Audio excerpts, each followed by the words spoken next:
Let's think about something for a second. That moment you press the power button on your computer, what really happens in that split second?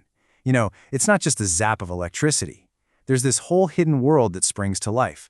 Today we're going to dive into that world and uncover the invisible force that's at the heart of all our devices, the operating system. So check this out. This quote is from Cindy Gouache, an engineer at Google. She's talking about the time she and her brother spent hours putting together a computer from old parts and finally heard it boot up. That feeling, right, of bringing a lifeless machine to life, that's the magic we're exploring. But what exactly is that magic? So yeah, what is it? What's that invisible force that turns a hunk of metal and silicon into a tool you can use to browse the internet, or design a building, or talk to your family halfway across the world? That's the big question we're tackling. Well, that invisible force, that's the operating system, or the OS. And to really get it, you have to understand that it's not just one single thing. It's actually a system of two very different worlds working together perfectly. So let's start with the big picture. Okay, so on the surface, the definition is pretty simple. The OS is the thing that manages all your computer's resources. Its memory, its processing power, and maybe most importantly, it's the bridge that lets us humans actually interact with it. Without an OS, your laptop is just a very, very expensive paperweight. And those two worlds I mentioned, a great way to think about them is like an iceberg. The part we see above the water, that's called the user space. But beneath the surface, that's where the real power is. That's the kernel. It's the engine doing all the heavy lifting. So let's start our tour with the part we all know and see every day. The user space is everything you actually click on and interact with. Your desktop, your icons, your web browser, all of it. This is what we call the graphical user interface, or GUI. It's the reason using a computer feels pretty intuitive these days. But beneath that friendly, clickable surface is the kernel. You can think of it like the engine room of a massive ship. You never see it, but it's the absolute core of the operating system. It's the part that's actually talking directly to the physical hardware and making everything happen. So, if the kernel is the engine room, what in the world is it actually doing down there? Well, it turns out it has four main jobs. Four incredibly important jobs that keep the whole system running like a well-oiled machine. Here are the big four: file management, process management, memory management, and I/O management. Seriously, every OS kernel out there, whether it's on your phone or on a giant supercomputer, is built around these four jobs. Let's do a quick flyby of each one. First up, file management. The kernel is basically a master librarian. It takes all your data and organizes it into a neat system of files and folders.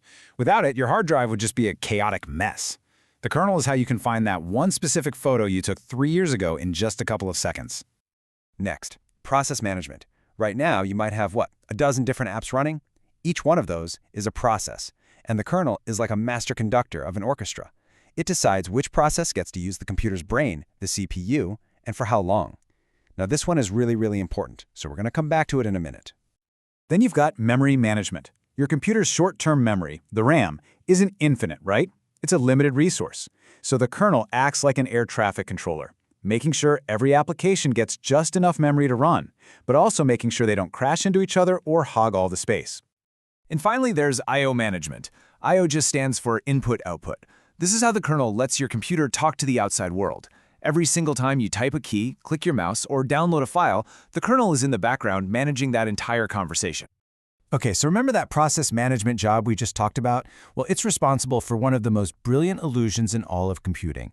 It's something we all experience every single day and probably never even think about. It's time to pull back the curtain on the multitasking illusion. No, seriously, stop and think about this. If your computer really only has one brain, one single CPU core, how on earth can it be running your web browser and playing music and letting you type in a document all at the exact same instant? It seems impossible, right? Well, here's the secret. It can't. A single CPU core can only do one thing at a time. That feeling that everything is happening all at once, that is a masterfully crafted illusion, and the kernel is the magician. So here's how the trick works. The kernel's process scheduler uses this concept called a time slice. And a time slice is an unbelievably short period of time, we're talking just a few milliseconds, that it gives to one single program to use the CPU. The kernel switches between your browser, your music player, and your other apps, giving each one a tiny little slice of time over and over and over again. And it does this so incredibly fast, I mean, thousands of times a second, way faster than you can blink, that to our slow human brains, it just feels like everything is happening at once. It's an amazing illusion. So now that we've had a little peek inside that engine room, let's zoom back out. Because this fundamental design, this kernel with its 4 big jobs, is the foundation for pretty much every single operating system we use. The user space, the look and the feel, that can be completely different. A Windows desktop looks nothing like a macOS desktop. But underneath it all, the kernel is still doing those exact same 4 jobs: managing files, processes, memory, and I/O. It's the same engine, just with a different body on top. Just think about the major players. You've got Windows from Microsoft, which is kind of the workhorse of the business world. You have Apple's Mac OS, which is famous for its slick user experience. And then you have Linux, the open-source powerhouse that runs a massive chunk of the internet. They all look different, but at their core, they're playing by the same rulebook. And what's really fascinating is how deep these connections go. I mean, you might be surprised to learn that Android, the OS on most of the world's phones, is actually built on top of the Linux kernel. Same goes for Chrome OS on Chromebooks.